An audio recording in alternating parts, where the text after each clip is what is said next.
기도하겠습니다. 사랑의 하나님, 오늘 부활절 6번째 주일이자 어버이 주일을 우리에게 허락해 주심으로 우리가 하늘아버지의 사랑이 우리에게 내려온 어버이의 사랑을 감사하고 축하할 수 있는 시간 주신 것을 감사합니다. 저 바다보다 더 깊은 어버이의 크신 사랑은 사실 인생의 거친 풍랑에도 우리를 먼저 돌아보시고 시련과 고통을 이겨낼 수 있도록 우리를 돌봐주신 하나님의 사랑이었음을 고백합니다. 어버이가 우리에게 보여주신 사랑은 주님 사랑의 놀랍고 위대한 현시였습니다. 부모의 사랑을 통하여서 이 시간 아버지의 하나님 사랑을 더욱더 절절히 느낄 수 있는 시간 되게 하여 주시옵시고, 주님의 이름만을 높이 드높여 찬미하는 시간 되게 도와주시옵소서. 감사하고 축복하며 예수님의 이름으로 기도합니다. 아멘. 할렐루야.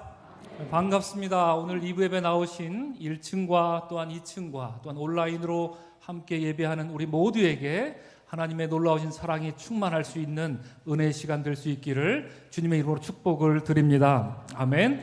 먼저 말씀을 나누기에 앞서서 여러분 예배당에 들어오시는데, 물론 지난주 수요일 날 이제 예배 드리셨던 분들은 아시겠지만 지난주 화요일 날 우리 김동욱 권사님과 여러분들이 함께 협력하여서 예배당에 지난주에 광고 드렸던 것처럼 예배당 커튼을 이제 철거를 했습니다. 그래서 오늘 우리가 이렇게 커튼 없는 스테인글라스가 드러나는 이 예배당에서 함께 예배를 드리는데요.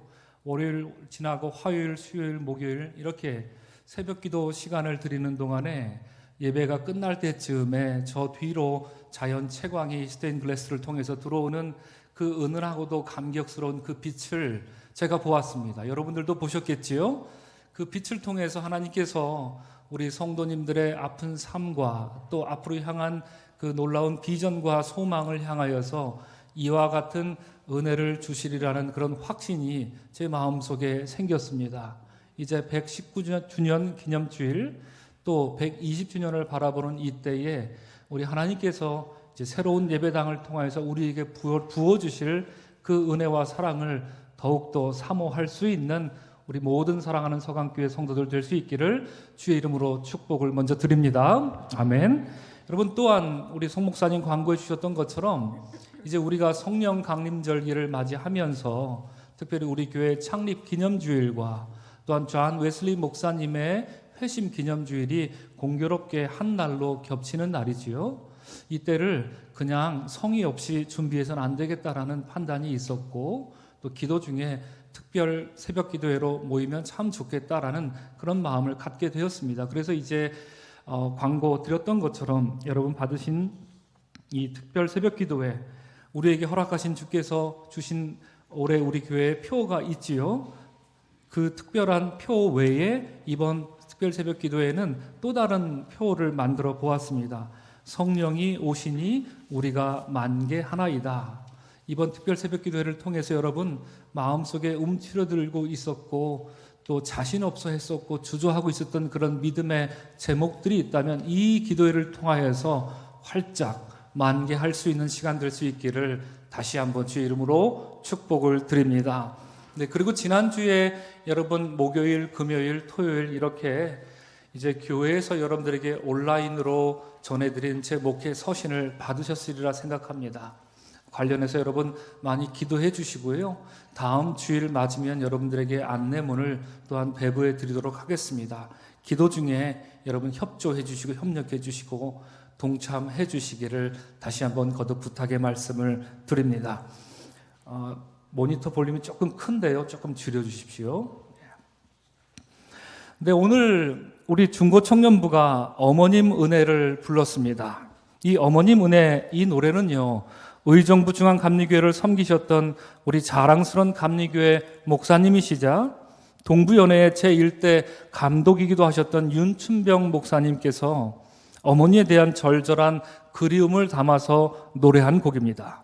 저도 학창시절 윤춘병 목사님께서 대학 채플 시간에 오셔서 이 노래를 직접 불러주셨던 그런 기억이 나는데요. 원래 이 곡은 3절까지 있는 찬송가였습니다. 그러다가 이 노래가 학교의 교과서에 실리게 되면서 기독교적인 가사인 3절이 빠지고 1절과 2절만 실린 뒤로는 대중들에게 오히려 널리 알려진 그런 노래가 되었습니다. 3절이 이렇습니다. 아까 자세히 들으셨는지 모르지만 이런 가사입니다.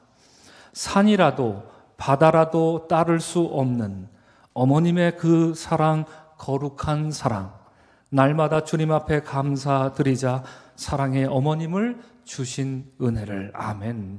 우리 사랑하는 성도 여러분, 말씀을 나누기 전에 다시 한번 축복하고 싶습니다. 오늘 어버이 주일을 맞아서 우리 부모님께서 우리에게 베풀어 주신 그 사랑은 물론이고요, 그 부모님을 우리에게 주신 하나님의 그 놀라운 사랑으로 충만한 노래를 부르는 이 예배 시간 될 수 있기를 주님의 이름으로 축복을 드립니다. 아멘. 일본의 후지카와 시치로라는 작가가요, 1952년에 발표한 나라야마 부시코라는 소설이 있습니다. 우리말로 옮기면 나라산의 노래라고 번역이 될 텐데요, 이 작품은 30년 뒤인 1983년에 영화로 제작되어서 칸느 영화제의 황금 종려상을 받을 만큼 아주 유명한 작품이기도 합니다. 이 소설은요, 지금으로부터 200년 전 일본 동북부에 있는 아주 작은 산골 마을을 배경으로 합니다. 이 국가의 법치가 미치지 않을 정도로, 못할 정도로 워낙에 외딴 산골 마을인데다가 먹을 것을 구하기가 어려웠던, 가난하고 빈궁한 생활을 하고 있던 이 마을에는요, 자신들의 생존을 위해서 몇 가지 아주 엄격한 자치 규율이 있었다고 합니다. 그 규율 중에 이런 것이 있습니다. 첫 번째는요, 식량을 도둑질하면 그 식량을 먹은 모든 사람들을 무조건 죽인다는 것이었습니다. 언뜻 생각하면 여러분 너무 심하다 생각할 수 있겠지만요, 겨울이 되면 모두가 먹을 것이 없어서 나무 껍데기라도 벗겨 먹어야 하는 그런 빈궁한 상황이었기 때문에 남의 식량을 도둑질하는 행위는 곧 다른 사람을 죽이려는 행위로 간주되었던 것입니다. 그래서 누가 먹었든지, 알고 먹었든지 모르고 먹었든지 상관없이 모두 잡아다가 생매장을 해서 죽인다는 무시무시한 규칙이 있었습니다. 그런데 이보다 여러분 더 섬뜩한 규칙이 그 다음 규율인데요, 부모가 70세가 되면, 70세 되신 분들은 긴장 안 하셔도 됩니다. 70세가 되면 나라산이라고 하는 높은 산에 그 부모를 버리고 와야 한다는 규율이었습니다. 여러분 어디서 많이 들어본 것 같으시지요? 이 규율을 들으면 아마 여러분들 중에서 고려장이라는 것을 떠올리실 것입니다. 고려장과 관련된 이야기를 여러분들도 아마 잘 아실 텐데요. 그런데 여러분, 우리나라에는요, 고려장이라는 것은 없습니다. 없었습니다. 한번 확인해 보시기 바랍니다. 고려장이라는 말이 처음 알려진 것은 아이러니하게도 일제강점기 때 일본이 조선 총독부를 통해서 발행한 어떤 아이들을 위한 동화집이 유일한 근거였고요, 그 이후로 조선시대, 고려시대 때 고려장이 있었다더라라는 얘기가 마치 사실처럼 여러분도 그렇게 알고 계시고 저도 어렸을 때 그렇게 듣고 그렇게 알 정도로 잘못된, 왜곡된 역사적 진실입니다. 그러니까 일본이 만든 책이 유일한 근거가 된다는 말이고요, 우리나라 역사에는 아무리 찾아도 그런 역사는 나오지 않습니다. 오히려 일본의 가난한 산촌 마을에는 그런 일들이 왕왕 있었기 때문에 그런 배경으로 이 소설 나라야마 부시코, 나라산의 노래라는 이 소설이 일본 사람으로부터 저술될 수 있었던 배경일 것입니다. 이 소설의 내용을 여러분들에게 다 말씀드릴 수는 없겠고요, 이 소설은 69세의 오린이라는 할머니가 주인공입니다. 이 할머니는 이제 1년 뒤면 나이가 70이 되기 때문에 자기도 나라산에 곧 버려지게 될 것을 걱정했습니다. 그런데 여러분, 이 할머니가 무엇을 걱정했을까요? 무엇을 걱정했을까요? 자식이 자기를 내다버릴까 봐 걱정했을까요? 아니었습니다. 아들이 혹시라도 자기를 불쌍히 생각해서 자기를 버리지 않을까 봐 걱정을 했답니다. 나이가 70 넘은 부모를 버리지 않으면 그 자식이 대신 해를 입어야 했기 때문에 어머니 오리는 그게 근심이었고 그게 걱정이었다라는 얘기지요.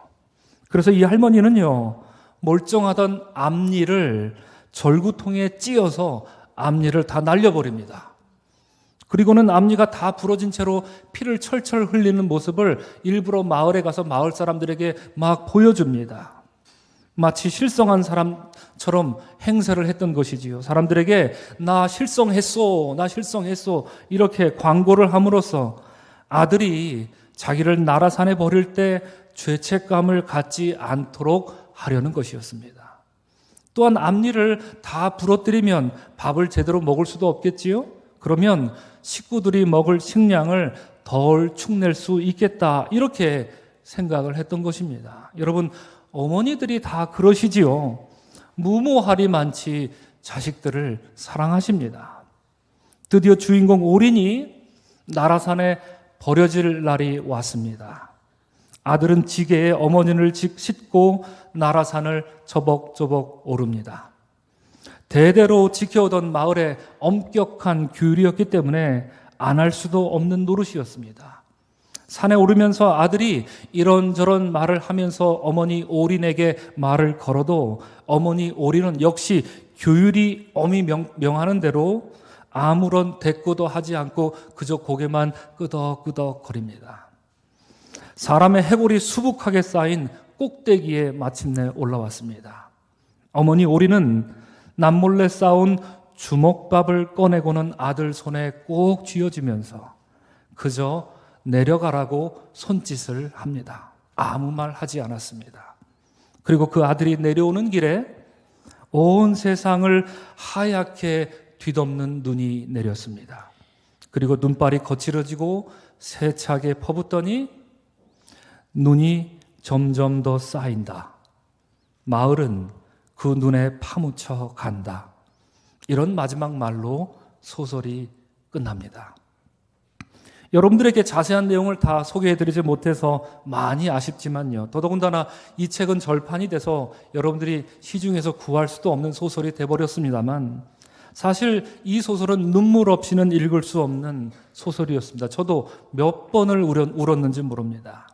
저는 이 소설을 읽으면서 여러 가지 생각이 들었는데요. 그중에 두 가지 생각을 오늘 여러분들과 나누고자 합니다. 첫째는요, 자식은 왜 부모님을 사랑하는 것이 늘 그렇게 서툴기만 한가라는 생각이었습니다. 늘 그립고 사랑하고 정성을 다해서 보살펴드리고 싶은 부모님인데 정작 자식된 도리를 다 하려고 할 때는 그게 생각처럼 쉽게 잘 안 될 때가 너무나도 많습니다. 생각지도 못한 말을 불쑥 꺼내서 부모님 가슴에 대못이나 박고 말고요. 때로는 마치 내가 윗사람이라도 된 것 마냥 부모님을 이렇게 저렇게 함부로 훈계하려 들 때도 참 많이 있습니다. 복효근이라는 시인은요, 요양병원에 계신 어머니를 뵙고 나오는 심경을 이렇게 글로 고백한 적이 있습니다. 일어서지도 걷지도 못하면서 괜찮다, 밥맛도 좋고 어서 가거라, 바쁠 텐디. 기다렸다는 듯이 돌아 나오는 발걸음이 이리 가벼워도 되는가 하면서 스스로에게 돌을 던지고 있었습니다. 뵙고 싶고 안아드리고 싶고 위로해드리고 싶고 손잡아드리려고 찾아뵈었는데 그 시간이 뭐 그리 긴 시간이었다고 어서 가라는 어머니의 그 한마디 말에 기다렸다는 듯이 돌아 나오는 그 발걸음이 이리 가벼워도 되는가 하면서 가슴을 내리쳤던 것입니다. 사실 여러분, 이 소설 나라산의 노래에서도요, 어머니를 산에 버리고 돌아오는 아들은 그 슬픈 심경도 잠깐이었습니다. 집에 내려와서는 어머니가 산에 오르기 전에 남겨준 속옷을 꺼내 입었고요. 산 정상에서 어머니가 마지막으로 건네준 그 주먹밥을 뜨끈한 국물에 말아 맛있게 먹기도 합니다. 산 아래에서나 산 정상에서나 아들은 영락없는 철부지였던 것입니다. 여러분, 자식들이 다 그러하겠지요. 그래서 자식들이 부모님을 생각할 때면 늘 후회의 감정에 복받쳐 회한의 눈물만이 밀려오는가 봅니다. 여러분들 중에는 부모님께서 세상을 떠나신 분들도 계실 것입니다. 그래서 종종 한 번만이라도 만나 뵐 수 있다면 얼마나 좋을까 하고 생각하실 때도 많을 것입니다. 정채봉이라는 작가는 다음과 같은 시로 그런 회한의 감정을 노래한 적이 있습니다. 하늘나라에 가 계시는 엄마가 하루 휴가를 얻어 오신다면 아니 반나절 반 시간도 안 된다면 단 5분만, 그래 5분만 온데도 나는 원이 없겠다. 얼른 엄마 품속에 들어가 엄마와 눈맞춤을 하고 젖가슴을 만지고 그리고 한 번만이라도 엄마 하고 소리내어 불러보고 싶다, 이렇게 말하고 있습니다. 이처럼 여러분, 자식들은 누구라도 나이를 얼마나 먹었는지와는 상관없이 부모님을 사랑하는 데는 너무나도 서툴기만 합니다. 그러다 보니 후회스럽고 죄송스럽기가 그지 없습니다. 저도 제 부모님을 뵈러 인천에 내려갈 때마다 이번에 뵈면 좀 더 잘 해드려야지 마음을 단단히 먹고 가면서도 정작 얼굴을 베어서는 무뚝뚝하기 그지 없습니다. 마음에 없는 소리만 내던지고 돌아오곤 합니다.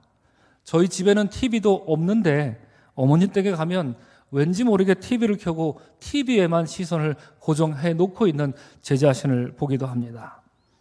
그래서 중국의 장자는 부모를 멀리서 공경하는 것은 쉽지만 가까이서 사랑하는 것은 어렵다, 이렇게 말하기도 했지요. 또한 독일 속담에는 한 아버지는 10 아들을 능히 키울 수 있지만 10 아들은 한 아버지를 봉양하기 어렵다, 이렇게 말하고 있는가 봅니다. 자식은 왜 부모님을 사랑하는 것이 늘 그렇게 서툴기만 한가? 이것이 제가 이 소설 나라산의 노래를 읽고 나서 품게 된 첫 번째 물음이었습니다. 그리고 두 번째로는 이런 물음이었습니다.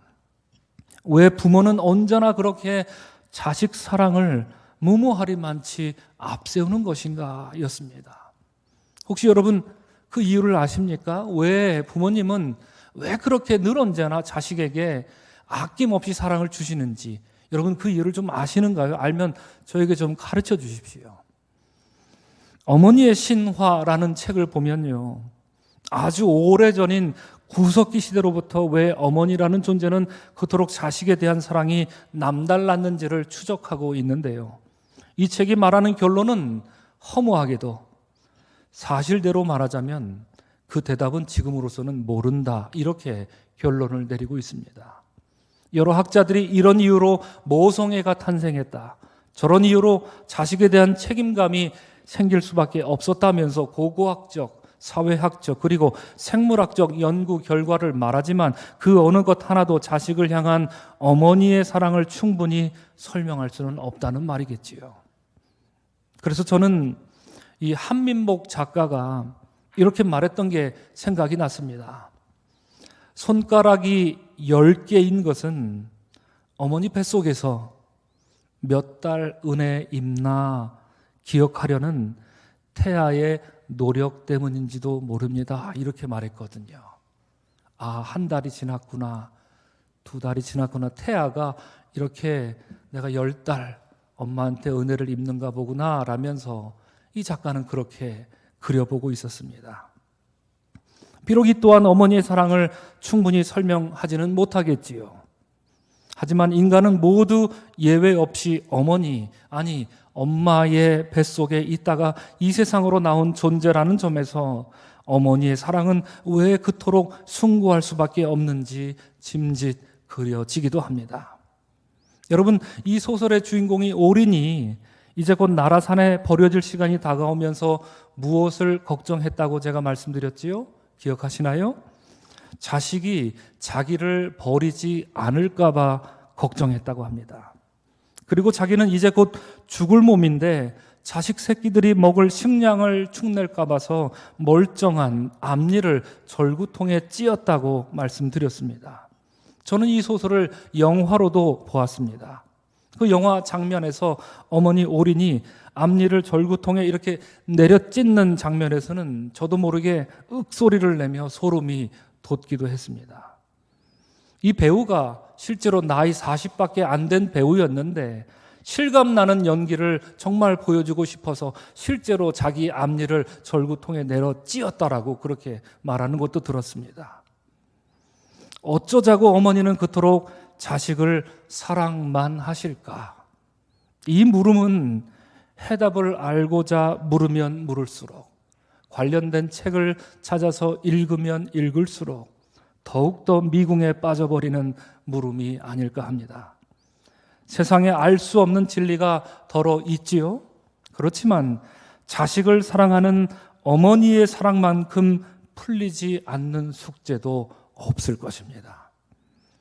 우리 사랑하는 서강의 성도 여러분, 오늘 우리는 어버이 주일을 맞이해서 우리를 낳아주시고 길러주신 부모님의 사랑을 기억하기 위해 이 자리에 모여 예배하고 있습니다.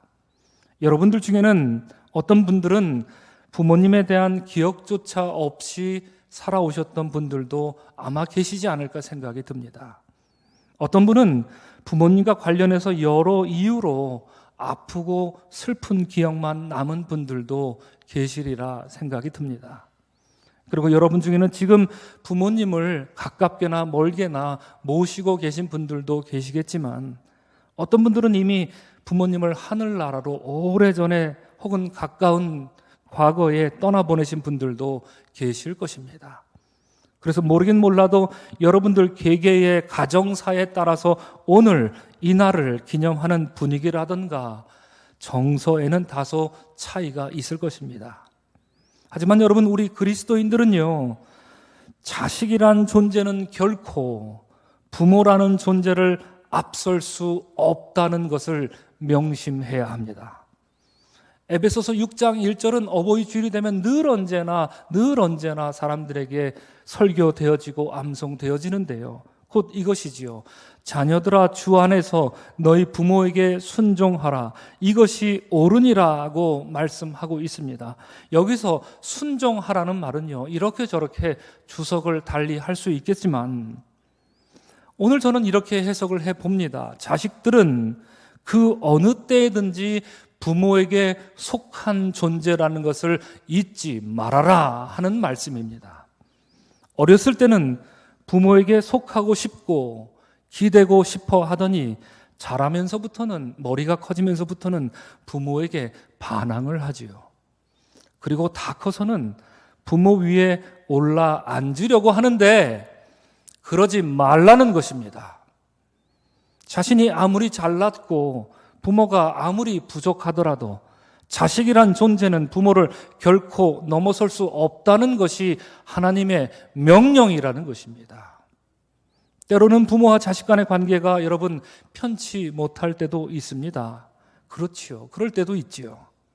그래서 어쩔 때는 부모님께 섭섭하고 서운한 마음이 들 때도 왕왕 있을 것입니다. 하지만 여러분, 분명한 것은 우리가 이 세상에 존재하는 것은 우리를 낳아주신 분, 곧 부모님으로 인한 것이며 이것은 창조주이신 하나님 아버지의 섭리가 아니고서는 있을 수 없는 일입니다. 우리가 이 세상에 태어나서 부모와 자식이라는 관계를 맺고 사는 것은 그 어떤 우연이라든가 혹은 인위적으로 된 일이 아니라는 것이며 오직 하늘 아버지가 맺어준 선물이라는 말입니다. 이것은 오늘 우리가 함께 읽은 요한복음의 말씀에서도 공히 증언되고 있습니다. 예수님께서는 오늘 말씀 15장 12절에서 내가 너희를 사랑한 것 같이 너희도 서로 사랑하라고 말씀하십니다. 무슨 뜻일까요? 너희가 서로 사랑하고 있는 것은 내가 너희를 사랑하기 때문이라는 말씀이겠지요. 그리고 9절에서 예수님께서는 더 나아가 이런 말씀도 하시지요. 아버지께서 나를 사랑하신 것 같이 나도 너희를 사랑한다 말씀하시듯이 예수님께서는 우리들을 사랑해 주시는 것은 그의 아버지 하나님께서 자신을 사랑해 주시기에 그 사랑으로 내가 너희를 사랑한다 이렇게 말씀하고 계신 것입니다. 그 사랑은 농부이신 아버지 하나님으로부터 포도나무이신 예수님에게로 그리고 가지들인 우리들에게로 높은 곳으로부터 낮은 곳으로 흐른다는 것입니다.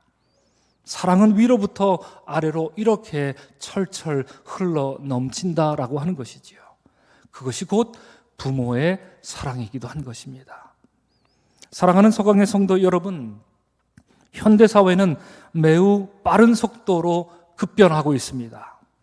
10년이면 강산도 변한다지만 요즘 같아서는 10년이 아니라 어떤 경우에는 1년만 지나도 전혀 다른 세상이 돼버린 것 같은 그런 기분이 들기도 합니다. 이런 변화에 따라서 사람들의 가치관은 시시각각 달라져 가고 있고요. 그러다 보니 나이에 따른 계층 간의 갈등이 점차 심화되고 있는 그런 양상을 보이고 있습니다.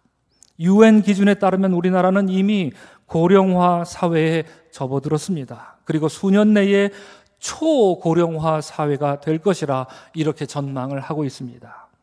이에 따른 어르신들의 경제적 빈곤과 질병, 그리고 고독과 소외와 같은 여러 문제들이 벌써부터 사회적인 관심사가 되었습니다.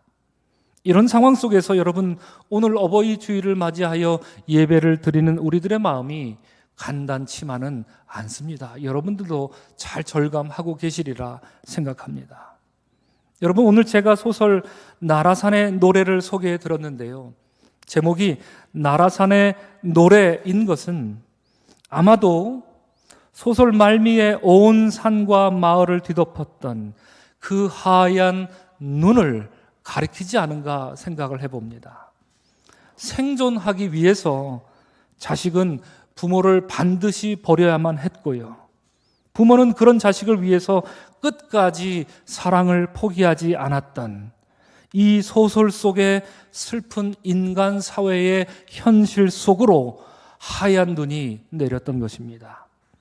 누가 누구를 탓할 수조차 없는 상처로 일그러진 그 각각의 등장인물들과 그 배경은 마치도 사랑은 허다한 죄를 덮는다는 베드로전서의 말씀이 선포되기라도 하는 것 마냥 저 하늘로부터 내려오는 하얀 눈들이 불어에는 슬픈 애가로 인해 잠잠해져 갔습니다. 사랑하는 서강의 성도 여러분, 오늘을 맞이하여 우리가 불러야 할 나라산의 노래는 무엇이어야 하겠습니까? 어버이 주일을 맞이하여 오늘 하루 우리는 분명 어르신들에게 최선을 다해 예를 갖추고 축복을 해 드릴 것입니다. 분명합니다. 하지만 우리가 부모님을 사랑하고 섬기는 것은 오늘 하루의 이벤트가 되어서는 안 됩니다. 우리 부모님들이 앞으로 감당해야 할 갖가지 문제들이 내일부터 더욱더 여전할 것이기 때문입니다. 육신의 연약함과 정서적 고립감으로 인해 외로운 싸움을 계속해서 해나가야 하시기 때문입니다.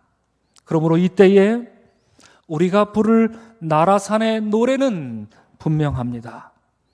그것은 아버지 하나님의 사랑 노래여야 합니다. 허물 많은 우리들에게 조건 없는 사랑을 베풀어 주셨고요, 안아주시며 용서해 주신 그 아버지 하나님의 사랑 말입니다. 그것만이 우리가 부를 노래여야 합니다. 오늘 본문에서 예수님께서도 우리가 서로 사랑할 수 있는 것은 결국 아버지 하나님의 사랑으로부터 흘러내려야 한다고 가르쳐 주셨던 것처럼 말입니다. 요한 1서 4장 20절은 우리의 영혼을 채근하며 말하기를 눈에 보이는 형제를 사랑하지 못하는 사람이 보이지 않는 하나님을 사랑할 수 없다, 못 박아 말하고 있는 것처럼, 만약 우리가 눈에 보이는 부모님을 온전히 사랑하고 섬기지 못한다면 어찌 하나님을 사랑할 수 있겠습니까? 그러고도 하나님을 사랑한다는 것은 이치에 전혀 맞지 않는 까닭입니다. 사랑하는 서강의 성도 여러분, 오늘 어버이 주일을 맞이하여서 우리 모두가 하나님의 사랑으로 가슴 절절히 충만해질 수 있기를 주의 이름으로 축원합니다. 저 나라산에 내렸던 그 하얀 눈이, 그리하여 그 인간 세상의 슬픔과 아픔과 고통을 뒤덮었던 그 나라산에 내렸던 그 하얀 눈이 오늘 이 예배 시간에 우리에게 하나님의 위대한 사랑과 은총으로 내려질 수 있기를 주님의 이름으로 축복을 드립니다. 우리 하늘 아버지께서는 우리들을, 그리고 우리들의 부모님들을 안아주시고 있는 그대로 바라봐 주시는 분이시지요. 또한 우리들을, 그리고 우리들의 부모님들을 도와주시고 힘주시며 고쳐주시고 보이지 않는 우리들의 영혼의 상처까지도 어루만져 주시는 분이십니다. 그 아버지의 사랑으로 이 시간 충만하여서 우리로 이 세상에 존재하도록 해주신 우리 부모님들은 물론이고 여러분들에게 허락하신 각 가정이 오직 은혜로만 사는 복된 가정으로 거듭날 수 있기를 주님의 이름으로 간절히 축원합니다. 아멘. 기도하겠습니다.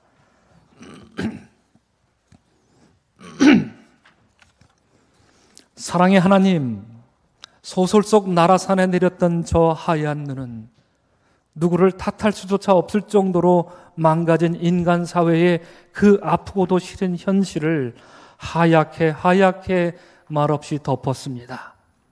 주님, 우리의 삶을 돌이켜볼 때마다 우리는 우리의 부모님을 온전히 섬기긴 것조차도 많이 실패했던 그런 죄인인 줄 압니다. 그런 우리에게 무조건적인 사랑을 보여주시며 언제나 은혜를 베풀어 주시기를 멈추지 않으시는 주님, 오늘 이 예배를 통하여서 우리의 삶이 하늘 아버지의 사랑으로 충만하게 하여 주시옵시고, 이로써 우리의 형제 자매와 우리의 자녀들과 무엇보다도 우리의 부모를 더욱더 사랑할 수 있는, 웃 어른을 공경하며 섬길 수 있는 따뜻한 그리스도인들로 변화되게 하여 주시옵소서. 예수 그리스도의 이름으로 기도합니다. 아멘.